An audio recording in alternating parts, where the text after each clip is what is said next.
지금까지 제가 이제 봤던 학생들 중에서 정말 수많은 문제를 풀었지만 맞는 개수가 별로 늘어나지 않고 오래 공부했지만 점수가 제자리인 친구들은 하나같이 이걸 안 했었어요.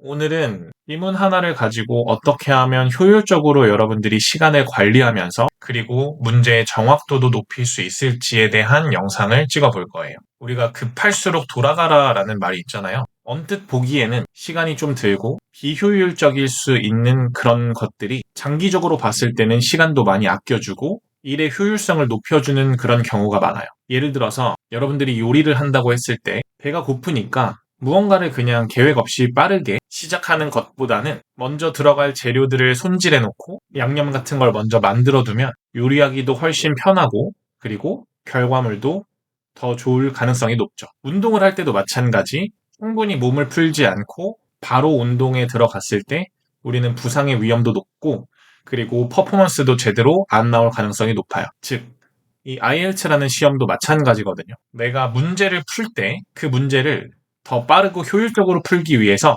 여러분들이 먼저 해야 될 것들이 있어요. 지금까지 제가 이제 봤던 학생들 중에서 정말 수많은 문제를 풀었지만 맞는 개수가 별로 늘어나지 않고 오래 공부했지만 점수가 제자리인 친구들은 하나같이 이걸 안 했었어요. 그래서 오늘은 제가 이 문제 풀이 전 어떻게 플래닝을 하는지 알려드릴 거예요. 제목과 소제목을 활용해서 전체적인 내용을 내가 생각을 해줘야 돼요. 제목이 별로 힌트가 되지 않는 경우도 있을 수 있어요.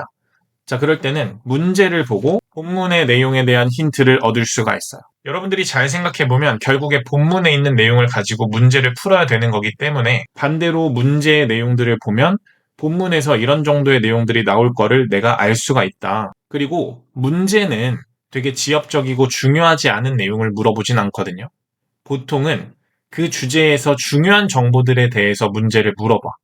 그렇다는 거는 문제들을 읽으면서 내가 이 주제, 이 글 전체적으로 중요한 정보들을 먼저 얻고 시작할 수가 있다는 거죠. 그리고 이걸 어떻게 하는지 알려드릴 거고요. 여러분들은 당연히 이거를 내일 당장 시험인데 이걸 해야겠다라고 생각하시면 안 되고 당장 시험을 앞둔 친구들은 이걸 연습할 시간이 조금 없을 수도 있어요. 하지만 뭐 시험이 적어도 한 2주 정도는 남아있다라고 하면 여러분들이 꼭 문제를 서둘러 풀기 전에 이 플래닝을 먼저 해보시고 그리고 플래닝을 어떻게 하는지도 연습을 좀 해보신 다음에 그 다음 문제를 풀면 훨씬 더 효율적이고 빠르게 문제를 풀 수가 있을 거예요. 자, 그러면 오늘은 비교적 생소한 주제의 글을 가지고 플래닝 설명을 해볼게요. 오늘의 주제는 stadiums, past, present, and future라고 하는데 이게 과거, 현재, 그리고 미래인 거니까 결국에 이 경기장이라고 하는 주제의 과거 그리고 현재 미래까지 이야기를 할 거예요. 그러면 당연히 우리가 생각해 볼 수 있는 건 시간 순으로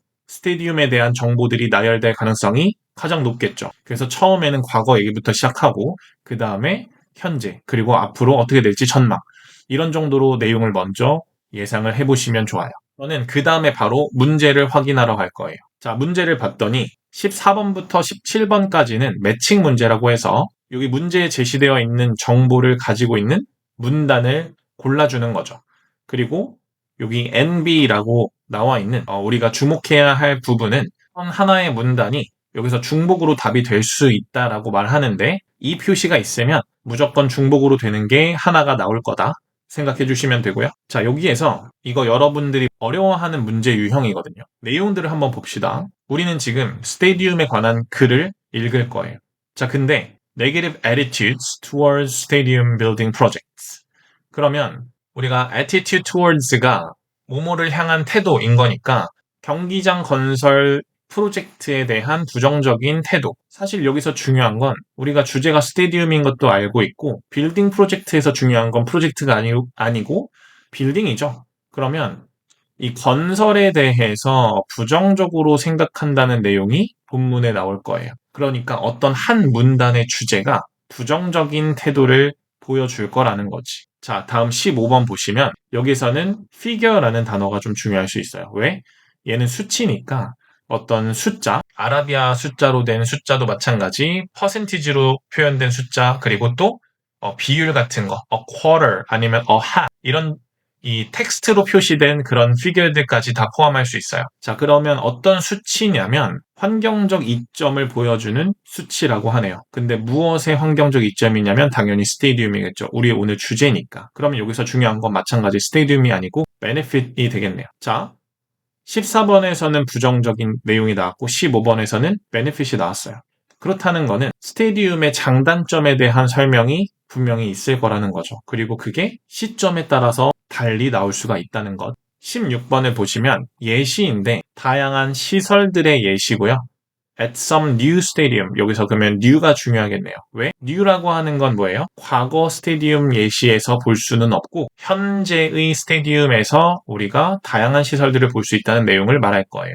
그러면 지금 여기서 이 wide range of facilities라고 하는 단어가 우리에게 긍정적으로 보여지나요? 부정적으로 보여지나요? 긍정적으로 보여지죠? 그렇다는 건 아까도 말했듯이 부정적인 면과 긍정적인 면을 얘기하는 문단이 나눠져 있을 경우에 우리는 이 긍정적인 얘기를 하는 부분에서 16번의 답을 찾을 수 있다. 그리고 과거가 아닌 현재 또는 미래의 스테디움에 대한 설명에 17번은 언급인데 무엇의 언급이냐? 단점이죠. 특정 시대에 지어진 스테디움에 대한 단점.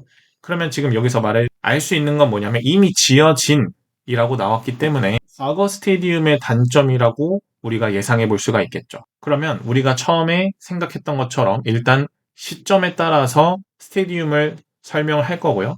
그 안에서는 장점이랑 단점 이런 식으로 분리가 되어 있다. 자, 빈칸으로 넘어가서 빈칸 보면 갑자기 Roman amphitheaters 이런 단어가 나왔네요. 근데 여러분들이 여기서 당황해가지고 난 이런 단어 모르는데 그렇게만 생각할 게 아니라 오늘의 주제가 뭐죠? 스테디움이잖아. 그러면 높은 확률로 이 단어는 스테디움을 말해주는 단어의 가능성이 높겠네요. 그리고 나서 바로 다음 문장을 보시면 지금 이 제목에 대한 설명이 나오는데 첫 번째 문장이니까 거기에 스테디움이 나와 있다는 건 얘가 스테디움이 맞구나를 확인할 수가 있고요. 더 중요한 건 뭐냐면 이 전체적인 내용이 무엇을 말해줄지는 첫 번째 문장에 나와 있다는 거예요. 무슨 얘기 하겠어요? 엄청나게 versatile 이란 단어는 다재다능한이라는 뜻이에요. 그렇다는 건 뭐예요? 기능이 다양하다라고 이해를 해줘야겠죠. 그리고 여기 또 하나 더 중요한 건 로만 스테디움인 거니까 우리 스테디움 중에서 past의 스테디움을 말하는 거죠. Stadiums in the past. 그래서 우리가 이 전체적인 답의 근거는 과거 스테디움 얘기에서 나올 거예요. 그러면 전체 글의 중간 이전 정도부터 이 과거 얘기가 나오겠죠. 그리고 그 다음에 스테디움이 다재다능하다라는 말은 다양한 목적으로 쓰였다라는 예시, 다방면으로 쓰였다는 이야기인 거죠. 이 빈칸에 들어갈 지금 단어들은 딱 봐도 converted into 땡땡. 그러면 스테디움이 무엇으로 쓰였고 여기 스테디움에서 사람들이 무엇을 볼 수 있었고 이것도 마찬가지 그 목적, 기능과 관련이 있겠죠. 그리고 장소인데 어떤 장소, 무언가가 수행되는 그런 장소였었던 거고 그리고 the storage of 땡땡 그러면 무언가를 보관했던 장소로 쓰였던 거고 무언가를 가진 마켓 스퀘어이다 뭐 이런 식으로 지금 설명이 나와 있네요. 자, 그러면 과거 스테디움이 다양한 용도로 쓰였고 우리는 그 용도들을 찾아주면 되겠네요. 이 빈칸 문제를 해결하기 위해서 23번, 24번 보시면요. 문제를 잘 읽어보세요. 비교했을 때 20세기 스테디움과 과거 앰피티어 스테디움이죠. 그러면 현재 스테디움과 과거 스테디움을 비교했을 때 근데 어디에서? 섹션 D에서. 그러면 문단 D에서는 과거랑 현재 비교가 나올 거예요. 그리고 더 중요한 거 두 가지 부정적인 피처를 찾아달래요. 자, 아까 전에 우리가 부정적인 내용이 나올 걸 예상했었는데 14번과 17번의 내용이었죠. 얘네들은 D에서 나올 가능성이 매우 높겠죠. 여러분이 만약에 시간이 없어서 문제를 찍어야 된다면 14, 17번을 만약에 못 풀었다 그러면 몇 번으로 찍어야 돼요? D로 찍어야 되는 거지. 그게 가능성이 당연히 높지 않을까요? 자, 그러면 우리는 이 섹션 D에서 부정적인 얘기가 나올 것과 현대와 과거의 스테디움을 비교하는 내용이 나올 걸 알 수가 있어요. 자, 그럼 여기서 우리가 하나 더 생각해야 되는 건 뭐냐면 섹션 A, B, C, D 뭐 이런 식으로 진행이 될 텐데 스테디움의 과거부터 현재, 미래까지 이야기가 나온다 했었잖아요. 근데 D에서 비교를 한다라는 건 뭐예요? 그러면 B랑 C에서는 과거 얘기가 나오고 그 다음 D에서 비교하면서 D 이후로는 현대 스테디움에 관한 얘기가 나올 가능성이 높다는 거예요. 지금 본문을 하나도 읽지 않았는데도 어느 정도 지금 섹션별로 무슨 내용이 나올지가 예상이 된다는 거죠. 자, 그러면 다음으로 넘어가서 자, 현대 스테디움 디자인에 여기서도 디자인 같은 건 필요 없어요. 그냥 현대 스테디움에 두 가지 장점을 고르라고 했어요. 그럼 마찬가지 장점도 있었는데 여기 보면은 15번도 장점이었고 16번도 장점처럼 보였죠. 근데 16번 같은 경우는 특히 뉴 스테디움스라고 해서 과거 스테디움은 아니니까 그러면 16번의 답은 25, 26번의 답을 찾을 수 있는 섹션에서 우리가 16번의 답도 찾을 수 있겠다라는 생각이 들 수가 있어요. 그러면 지금 제가 뭐 한 거예요? 이 힌트들을 종합해서 전체적인 그림을 그려본 거예요. 자, 그러면 스테디움에 관한 글이다 보니까 첫 번째 문장에서는 당연히 스테디움이 무엇인지에 대한 설명부터 시작할 가능성이 높아요. 원래 첫 번째 문단이 우리에게 어떤 배경 설명 같은 걸 주면서 이 주제에 대해서 간단한 설명, 그리고 오늘 대략적으로 무슨 얘기를 할지를 말해주는 부분이니까. 그리고 나서 B랑 C에서는 과거 스테디움 얘기가 나올 가능성이 높죠. 그렇게 판단한 이유는 뭐였다? 섹션 D에서 과거와 현재의 스테디움을 비교하는, 즉 이 두 시점이 겹치는 부분이 있으니까 B랑 C에서는 과거 얘기가 나올 가능성이 매우 높겠네요. 그리고 나서 그 이후에는 현대 스테디움으로 넘어가서 그 스테디움의 장점을 얘기하는 부분이 나올 가능성이 있다라는 거죠. 그리고 나서 이 본문을 한번 간단하게 살펴볼게요. 자, 첫 번째 문단은 제가 말씀드린 대로 스테디움에 관한 설명부터 시작을 할 가능성이 높아요. 그래서 첫 번째 문장을 보시면 스테디움은 우리 비동사 다음에 among 나오면은 뭐뭐 중에 하나다 이런 거죠. 그래서 이 도시 건축의 가장 오래된 형태 중 하나다. 그러니까 스테디움은 과거부터 있었다 이런 정도의 내용으로 가고 있는 거죠. 그러니까 막 과거 얘기 나오고 있는 거죠. 근데 여기서 중요한 건 그러나라는 접속 부사와 함께 오늘날 스테디움은 점점 비판을 받고 있다. 이런 회의적인 시각. 그러면 뒤에는 이 스캡티시즘에 관한 부연 설명이 나오겠네요. 그리고 내용을 그냥 잠깐만 훑어보면 construction costs 내용 나오면서 건설하는데 엄청나게 많은 돈이 든다는 얘기가 나오고 있죠. 이거 빌딩 프로젝트에 대해서 안 좋게 보는 시선이네요. 그러면 벌써 하나의 답을 찾을 수가 있었던 거죠. 근데 but 나오면서 그러나라고 하면서 this need not be the cause 그러면 이것만이 꼭 원인인 것은 아니야 라고 말하고 있어요. 그러면 뒤에는 무슨 얘기? 다른 원인도 있어. 즉 이렇게 비판을 받는 데에는 다른 원인도 있어 라는 얘기가 나오고 있는 거죠. 일단 여기까지의 내용을 우리가 구체적으로 해석하지 않고 한번 쭉 살펴봄으로써 스테디움에 관한 설명과 오늘날 비판을 직면하고 있다. 이런 정도의 내용으로 이해하고 넘어가 보도록 할게요. 자, B 섹션의 첫 번째 문장을 보시면 A라고 하는 지역의 amphitheater, 이거 스테디움이었던 건데 아까부터 계속 과거의 스테디움은 이렇게 amphitheater라고 설명하고 있네요. 이게 뭔지는 지금 당장 몰라도 상관없어요. 자, 여기서 첫 번째 문장이 이 덩어리 전체를 대표해 줄 건데 이 경기장이 아마 최고의 예시라고 하고 있어요. 무엇의 예시냐면 얼마나 스테디움이 versatile 할 수 있을지에 대한 예시다. 그렇다는 건 뭐냐면 스테디움이 다양한 목적으로 쓰일 수 있다는 것을 보여주는 예시가 밑에 나올 거라는 거죠. 그리고 나서 바로 뒤에 보면 built by the Romans라고 나오고 있는 부분에서 당연히 여러분들 머릿속에 빈칸 문제에서 봤던 Roman amphitheaters라는 단어가 생각이 나야 돼요. 그리고 나서 무엇에 집중하면서 읽는다? 스테디움이 무슨 역할을 했는지에 집중하면서 읽는다. 그러면 보세요. 동사를 보면 it became 여기서 당연히 이 it은 amphitheater가 될 거니까 stadium. 그러면 stadium이 뭐가 되었다? fortress가 되었다. 그리고 was then transformed into 그 다음 뭘로 변했다? a village.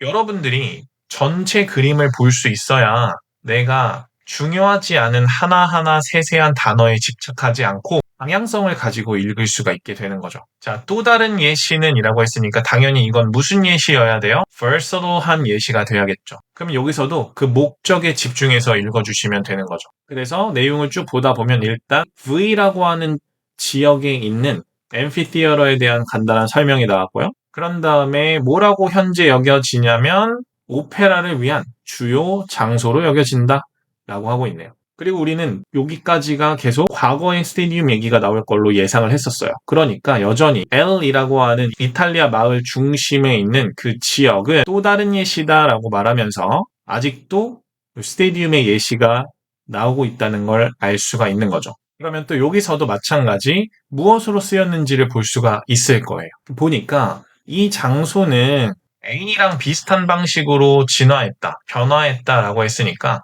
A가 다양하게 쓰인 것처럼 얘도 다양하게 쓰였다는 얘기로 보시면 되고, 뭘로 채워졌었냐면 이 빌딩들로 채워졌었다. 그러면 뭔가 이 복합 단지의 역할을 했나 보다라고 생각할 수가 있고요. 그리고 이 빌딩들이 어떤 역할을 했는지 나와 있죠. 그러면 결국에 이 경기장의 역할로서 이러한 장소들이 언급이 되고 있는 거다라고 볼 수가 있는 거죠. 다음에 보시면 다시 경기장으로 돌아가기보다는 어떻게 되었다? 마켓 스퀘어가 되었다. 우리 아까 전에 요거 빈칸 문제에서 봤었죠? B랑 C에 걸쳐서 빈칸의 답들이 여기서 다 나오고 있다라는 거였어요. 자, 여러분들이 이것만 알아도 빈칸에서 뭔가 해결 안 되는 문제를 저 밑에 다른 데서 찾는 그런 실수를 하지는 않을 거라는 거예요. 자, 다음 D를 보시면요. D에서 아까 우리 뭐 한다고 했었죠? 현재와 과거 스테디움에 비교를 한다 했었어요. 근데 갑자기 첫 번째 문장에서 무슨 얘기가 나오고 있냐? There are many similarities, 유사성이 있다. 누구와 누구 사이? 이 현대 그리고